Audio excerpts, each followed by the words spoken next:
Olá, a paz do Senhor, que bom! Hoje nós já estamos no encerramento do nosso trimestre. Que satisfação chegamos até aqui e podemos dizer que grandes coisas tem feito o Senhor em nossas vidas. Quero dizer que descansei bastante, pedi perdão mais uma vez aos irmãos que gravei a minha aula somente o áudio. Muitos irmãos não gostam, mas agora, se Deus quiser, estaremos juntos, por um longo período. Estarei aqui presencialmente para que nós possamos aprender mais da palavra de Deus.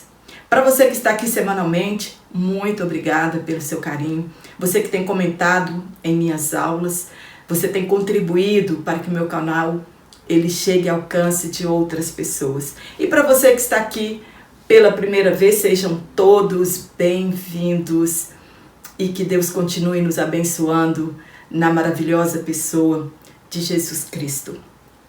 Eu sou Jane Martins de Souza, eu sou professora e também superintendente de escola bíblica dominical. E como eu disse na aula passada, com grande pesar que nós estamos encerrando este maravilhoso trimestre, onde aprendemos bastante a respeito da estrutura da Bíblia. Espero que você tenha um ótimo encerramento de trimestre, que Deus continue nos abençoando e nos dando graça para estarmos firmes aqui para o próximo trimestre, que eu acredito que também ele será maravilhoso.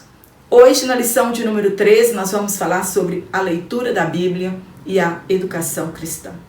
O texto tomado por base está em 1 Timóteo, capítulo 4, do versículo 6 ao versículo 16.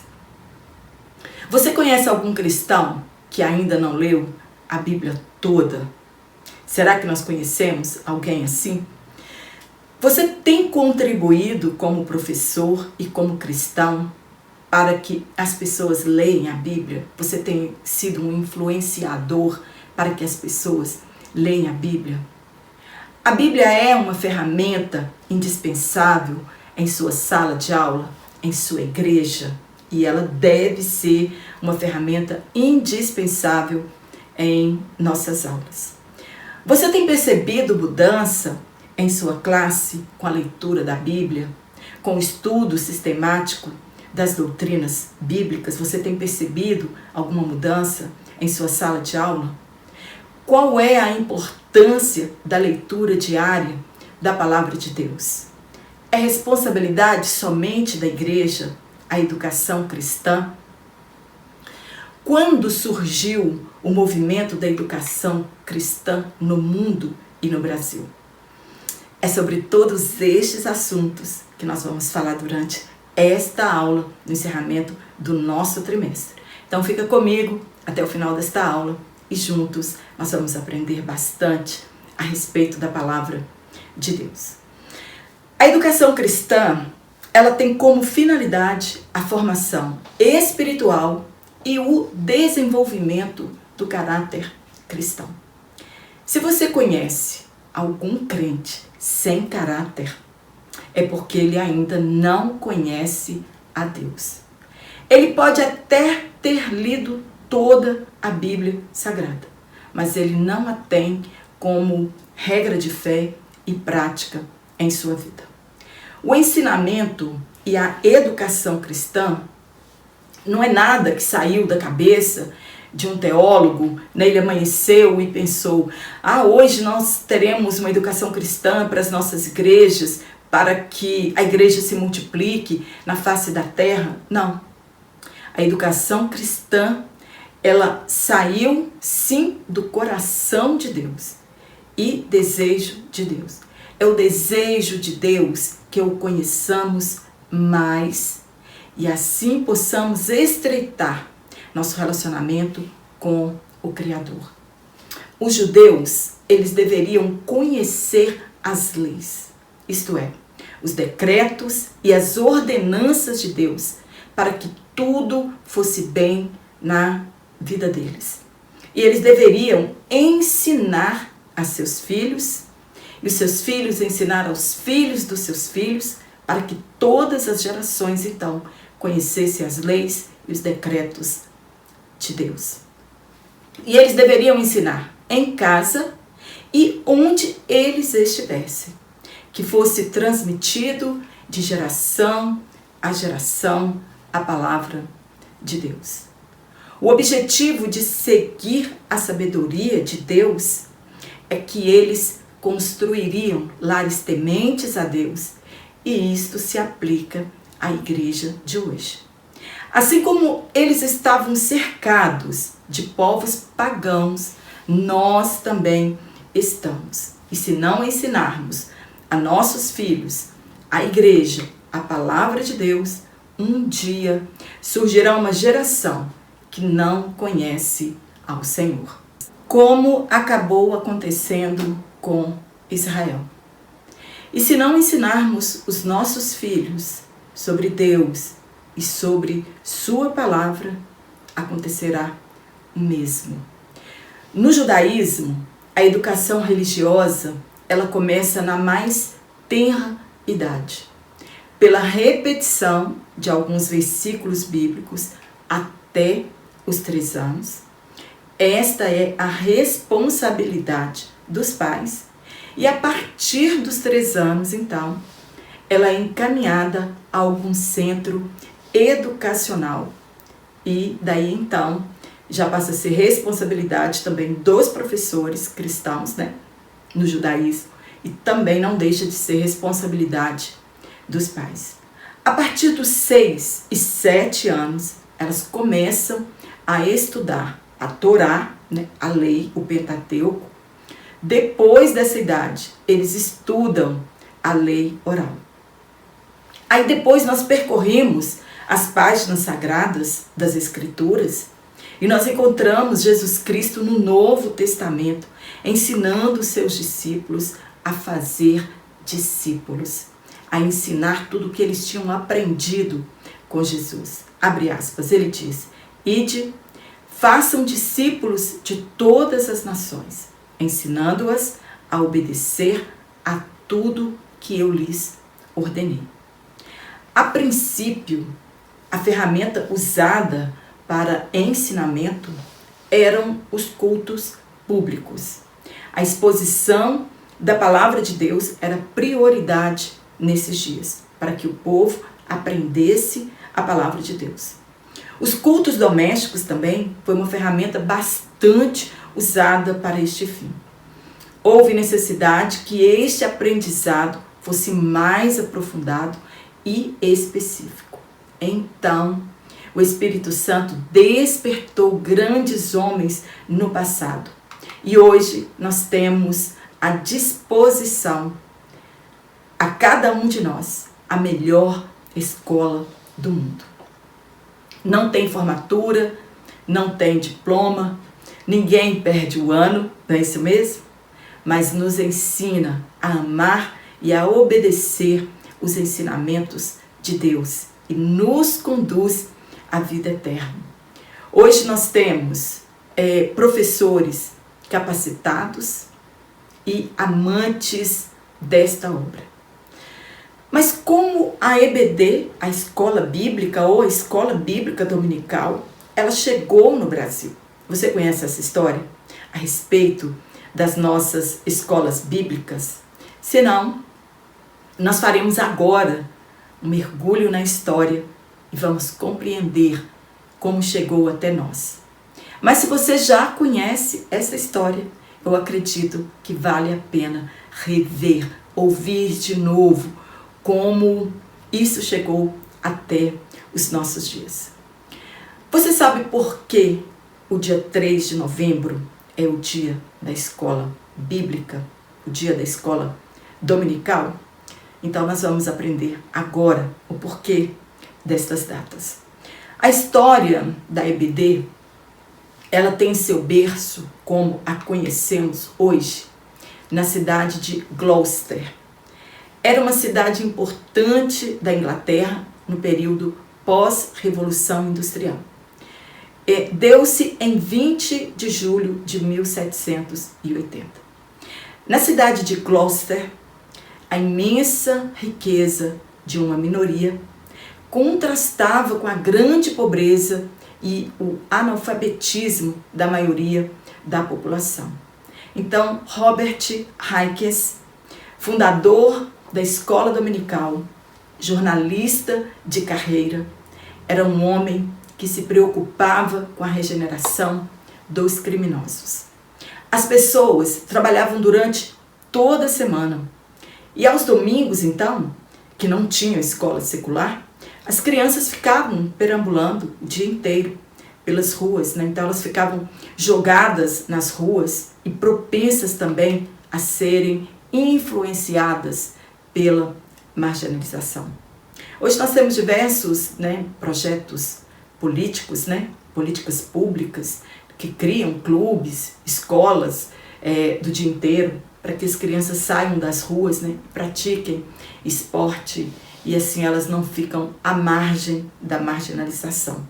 Então, naquele século, Robert Raikes, um homem de profundas convicções religiosas, fundou então uma escola que funcionava exatamente aos domingos, porque as crianças e os jovens ficavam na rua enquanto seus pais trabalhavam sem folga neste dia, Muitos não tinham folga neste dia de domingo. Então eles trabalhavam 6 dias por semana durante 12 horas. Ele usava a Bíblia como livro de estudo, ele cantava com os alunos e ministrava-lhes também noções de boas maneiras, de moral, de civismo, de matemática, de ciência, enfim. Ele somente não ensinava a palavra de Deus, como também matérias seculares. Ele conseguiu, naquele tempo, que algumas senhoras crentes o ajudassem, realizando visitas aos bairros pobres da cidade, a fim de convencerem os pais a enviarem seus filhos à escola. É claro que ele sofreu oposição, como a obra de Deus ela sofre por todos os séculos, Tentaram impedir, disseram que eles estavam comprometendo o domingo, não estavam guardando o domingo, que o dia de domingo era dia de guarda, então eles não podiam ter aquela escola bíblica, mas graças a Deus isso não saiu do papel e a escola bíblica chegou até os nossos dias. Então, de 1780 a 1783, 7 escolas foram fundadas somente em Gloucester, tendo cada uma 30 alunos em média. E em 3 de novembro de 1783, Robert Raikes triunfalmente publicou em seu jornal a transformação ocorrida na vida daquelas crianças. O efeito da escola bíblica dominical, ele foi tão poderoso que 12 anos após a sua fundação, não havia um só criminoso na sala dos réus para julgamento nos tribunais de Gloucester. Quando antes a média era de 50 a 100 criminosos em cada julgamento.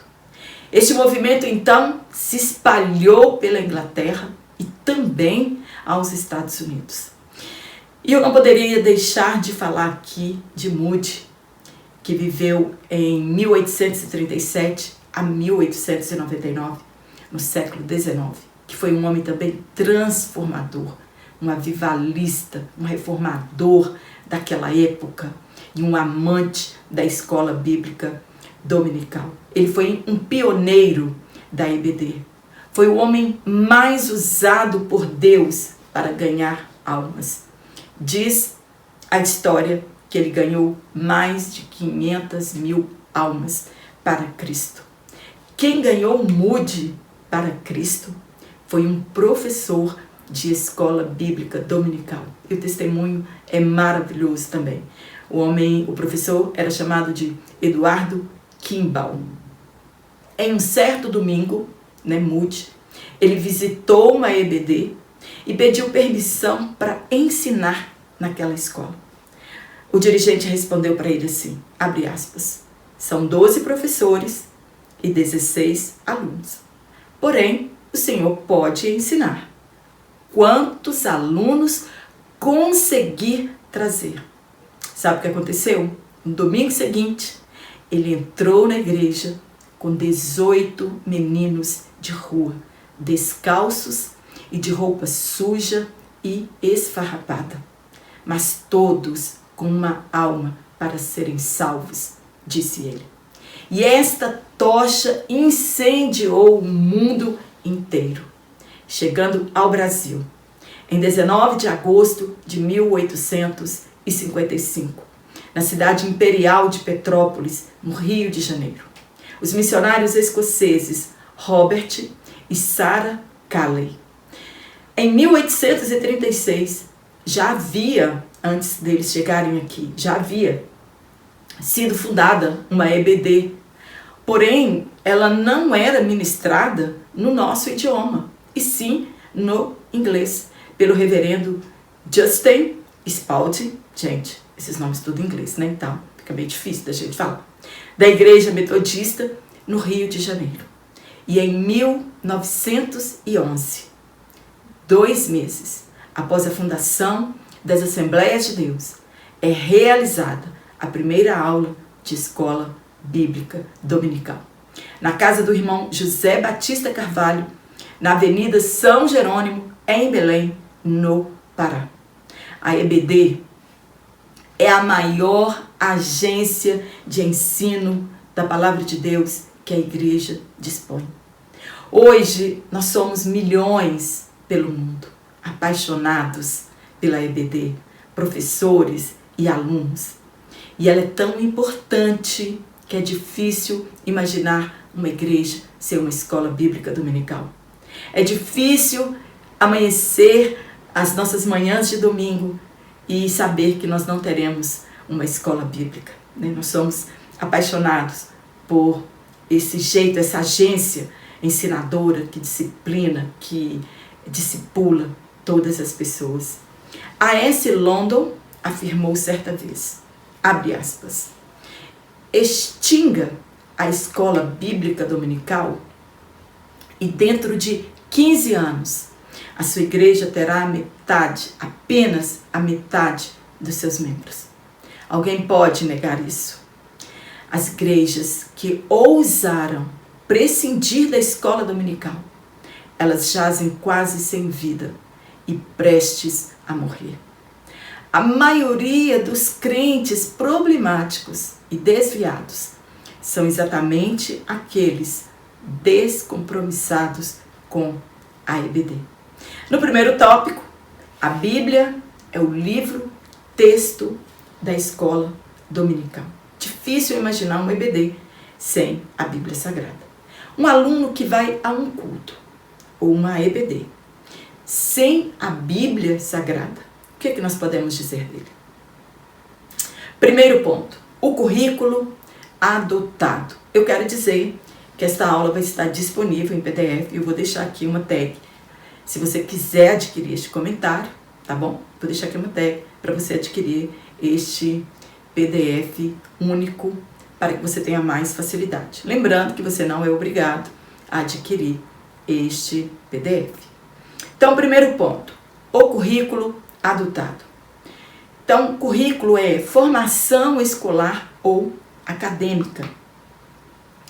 A ED, né, a escola dominical, ou a EB, a escola bíblica, ela é ensino bíblico.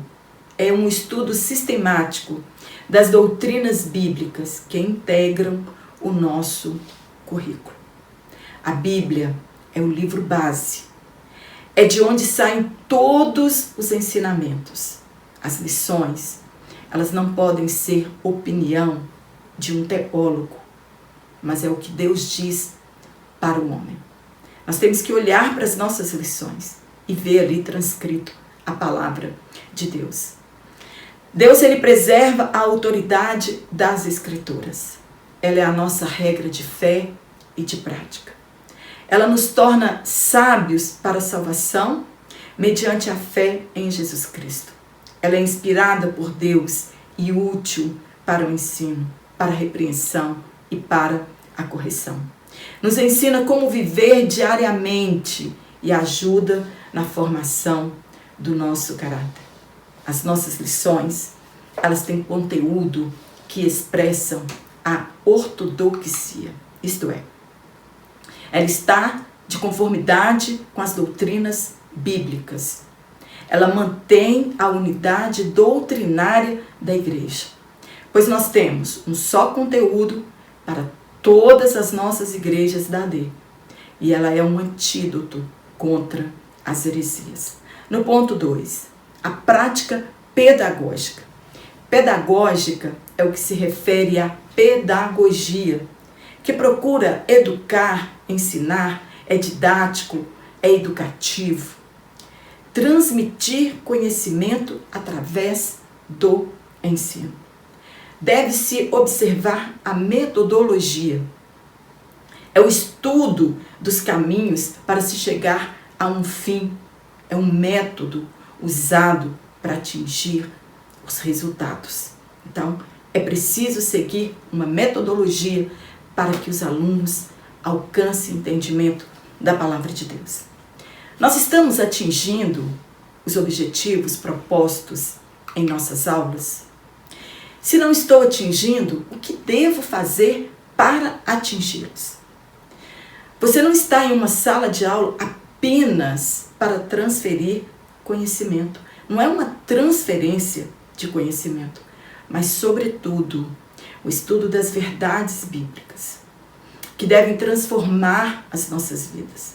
Deve haver mudança de comportamento, de caráter e de conduta moral. Se eu frequentar uma EBD e não houver mudança significativa em minha vida e na vida dos alunos, será que valeu a pena?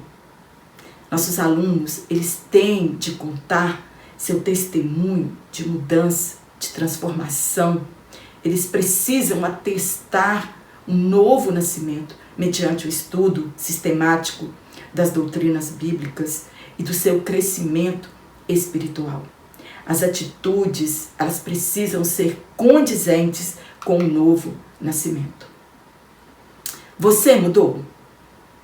A palavra de Deus mudou as suas atitudes enquanto professor? Terceiro, o padrão ético e moral. Não há relativismo nos padrões éticos e morais da Bíblia. Eles são imutáveis. Eles não são diferentes para quem está aqui em Minas Gerais e para quem está aí na Bahia, né? Para quem está no Pará, para quem está em Amapá. Não tem diferença. Não há relativismo, né, dos padrões éticos e morais. Não há. Eles são imutáveis. Os valores cristãos, eles são permanentes, porque a sua fonte é imutável. E a fonte dos valores é Deus, é a palavra de Deus. A EBD, a nossa Escola Bíblica Dominical, ela é uma multiplicadora dos princípios éticos e dos valores morais da fé cristã. A essência da ética, ela encontra-se nos 10 mandamentos. A única legislação capaz de substituir todas as legislações humanas. Ética é a ciência moral.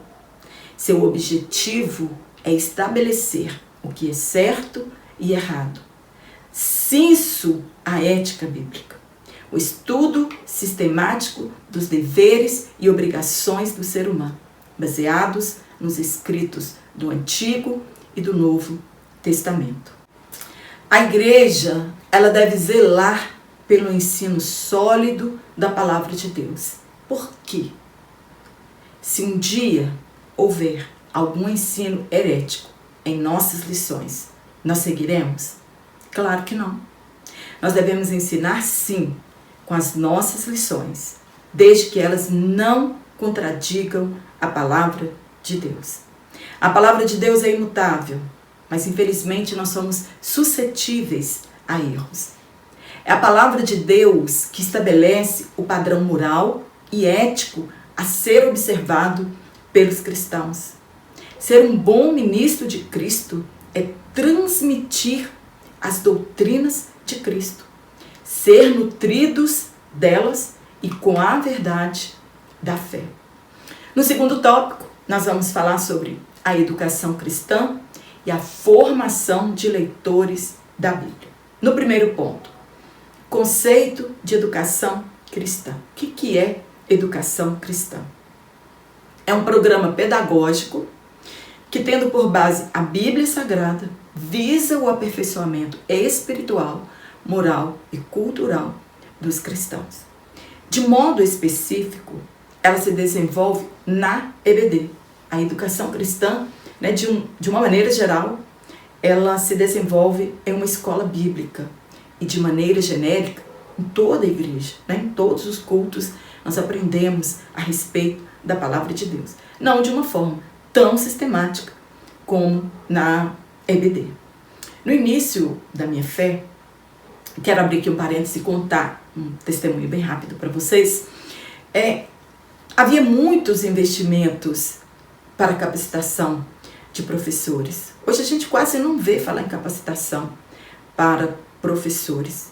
Eu fiz 2 CAPED aqui na nossa igreja local, ou melhor, eu fiz um mini CAPED e depois eu fiz um outro CAPED. Né? Eu já fiz teologia por extensão, eu já fiz o curso de capelão, né, capelania, já fiz também, tudo para nos capacitar como professores, né? O CAPED significa curso de aperfeiçoamento para professores da escola bíblica. E são muito valiosos. A igreja, ela deve se conscientizar da sua missão educadora. Então, ela precisa capacitar seus professores. Você pega um professor no laço e joga ele dentro de uma sala de aula, sendo que ele não tem material para isso. Hoje, nós temos até um privilégio muito grande, porque nós encontramos nas redes sociais, na internet, aqui no YouTube, né, vários subsídios que nos ajudam, que abrem a nossa mente para a gente entender mais a palavra de Deus. Mas mesmo assim, precisa haver cursos de capacitação para os professores. A palavra educação, ela vem do latim, abre aspas, educatione ou educare, significa extrair, conduzir para fora, guiar. Então, educação é isso. No Novo Testamento, a palavra grega paideia, ela tem um sentido de instrução, quando ela está aplicada às crianças, quando o contexto são as crianças. É o emprego de censura, de ordens e de castigo com a finalidade de alcançar o objetivo, de educar esta criança. Então ela precisa ser disciplinada, corrigida, censurada, para que o objetivo alcançado, a educação, chegue então na vida desta criança. Quando este mesmo conceito ele é aplicado a adultos, ela fala daquilo que desenvolve a alma, corrigindo erros e controlando paixões através da instrução na justiça. No terceiro ponto, objetivo da educação cristã. Tem que ter uma finalidade. Por que nós estamos aprendendo a palavra de Deus? Qual é o objetivo de tudo isso? É para passar meu tempo no domingo, porque eu não tenho nada para fazer? Não, existe um objetivo para da educação cristã na nossa vida e na vida da igreja. E por que não dizer para que todo homem de Deus seja apto, plenamente preparado para toda a boa obra? Foi confiado à igreja a tarefa da grande comissão, que é ensinar e fazer discípulos. Todos podem ensinar? Sim, desde que tenha sido discípulo de alguém e esteja apto para isso. Quando Jesus enviou os seus discípulos, eles haviam feito um seminário de quase 3 anos e meio. Eles aprenderam. Quando nós estudamos as viagens missionárias de Paulo e também acerca da vida dos apóstolos, nós vemos que eles permaneciam nos lugares ensinando as pessoas consecutivamente, todo sábado, disputando nas sinagogas, nas ruas, em praças públicas, né, ensinando as pessoas. Ensinar sem conhecimento prévio, você incorre no risco de ensinar heresias. E é o que temos visto por aí, né, afora. A pessoa mal converte e ela acredita que ela já pode sair por aí ensinando. Ela não quer sentar nos bancos para aprender, né? Infelizmente tem professores, quero abrir esse parêntese aqui, que ele só vai nas escolas bíblicas dominicais quando é o dia dele lecionar. Se você faz isso, está errado. Quem não senta para aprender, não pode ensinar. Então, é necessário, você não está, você tem que estar para aprender, para você ir crescendo na graça e no conhecimento da palavra de Deus. Ensinar é um ministério e deve haver dedicação e graça que vem de Deus para isso. Nem todos são vocacionados para o ministério do ensino. É nossa responsabilidade evangelizar e ensinar. E a EBD, ela evangeliza enquanto ensina e ensina enquanto evangeliza. Segundo o teólogo Antônio Gilberto, um dos marcos da EBD no Brasil, ele escreveu que os objetivos da educação cristã são: letra A, ganhar almas para Jesus. Mas pode ganhar almas na EBD? Sim. Muitas pessoas se converteram em uma escola bíblica dominical. A EBD, ela transforma vidas. Existem crentes que eles são transformados após frequentarem a EBD. Existem pessoas que são alcançadas na escola bíblica. Paulo, ele não se importava em se desgastar por amor a eles. Ele disputava todos os sábados nas sinagogas, ensinando o povo. Letra B. Desenvolver a espiritualidade e o caráter cristão. O ensino da palavra de Deus, ela dá oportunidade ao Espírito Santo de produzir em nós o fruto do Espírito e abandonarmos as obras da carne. Letra C. Treinar o cristão para o serviço do mestre. O obreiro do Senhor, diz a palavra de Deus, ele deve manejar bem a palavra. Se ele não estudar e não ler, como isso acontecerá em sua vida? Paulo escreveu a Timóteo, abre aspas, persiste em ler, exortar e ensinar. Este ler aqui é ler as escrituras. Claro que eles não tinham as escrituras como nós temos hoje, 66 livros. Algumas cartas, né, já haviam sido escritas, mas estava se referindo ao Antigo Testamento. Às vezes encontramos pastores e ou professores que não têm prazer na leitura da Bíblia. Como conheceremos o Criador se o único livro que trata a respeito dele você nunca leu? Como saberemos o padrão moral exigido por Deus de cada um de nós se nós não lemos a Bíblia? Se é o manual do Criador. No terceiro ponto, a capacitação dos alunos. Os nossos alunos precisam ser capacitados. Um dia o nosso tempo vai passar e nós precisamos formar novos professores, outras pessoas também amantes da palavra de Deus. Um dia outra pessoa estará aqui no meu lugar, estará isso no seu lugar. Então nós precisamos capacitar estas pessoas para que um dia elas possam nos substituir, né? Porque o nosso tempo vai passando, nossa geração vai passando e o Espírito de Deus vai levantando outras pessoas e nós precisamos influenciar outras pessoas, né? E capacitar outras pessoas para que um dia elas estejam aqui em nosso lugar.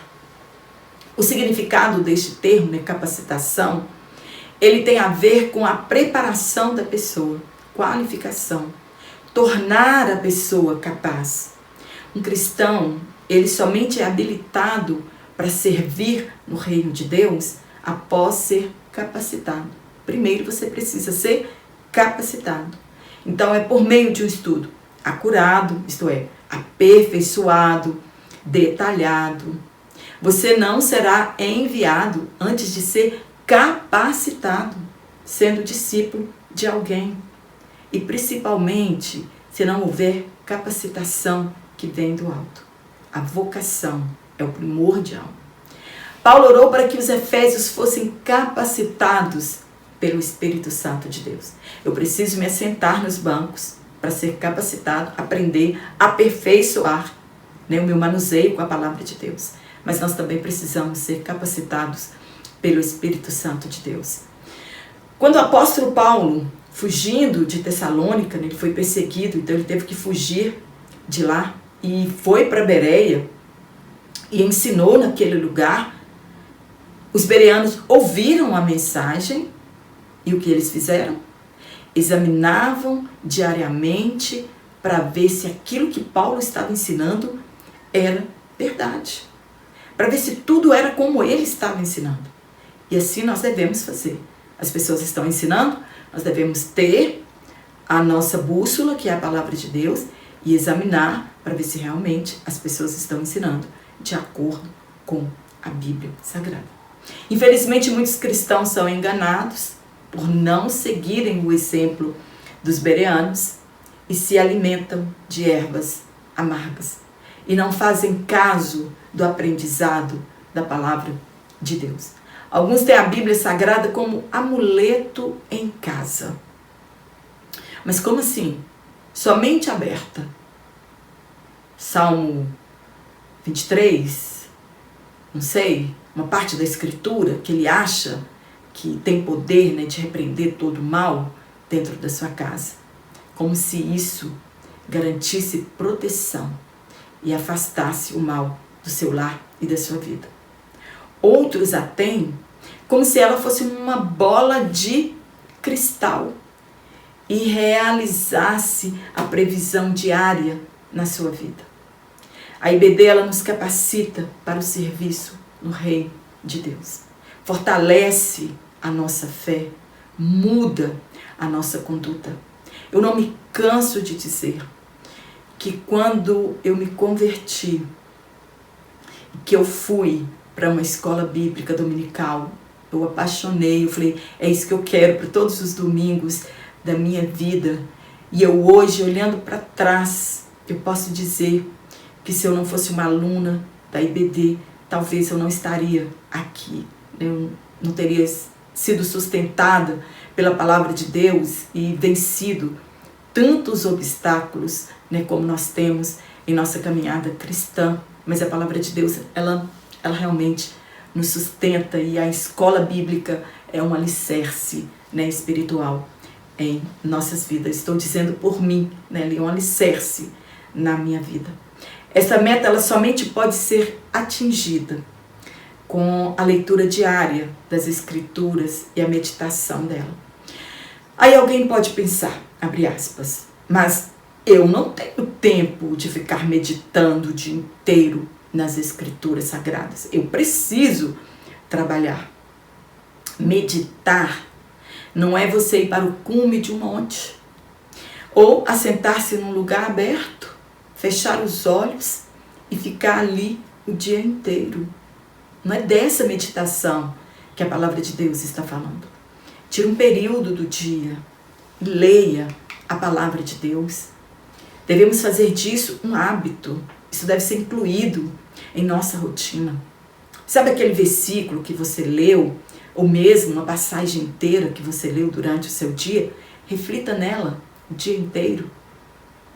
Faça como a vaca, né, que engole a comida e mais tarde regurgita e mastiga aquela comida outra vez, tirando os seus nutrientes. É revolver a verdade bíblica na mente sem parar, até absorver todos os nutrientes, né, entre aspas, e nós obteremos maior significado do que lemos e possa ser aplicada em nosso viver diário. Somente com os olhos do coração iluminados pelo Espírito Santo, isto é, a nossa mente, o nosso entendimento. Ela somente pode ser atingida, essa meta somente pode ser atingida se soubermos aplicar os princípios da hermenêutica. Então vamos relembrar. Hermenêutica é a interpretação do texto, é a leitura do texto, do contexto, comparar o texto com outros textos da Bíblia que tratam do mesmo assunto. A Bíblia explica ela mesma. Não há contradição entre os textos. E eu preciso saber quem escreveu, para quem escreveu, em que época, qual era a cultura, a religião, a política, o governo daquele tempo.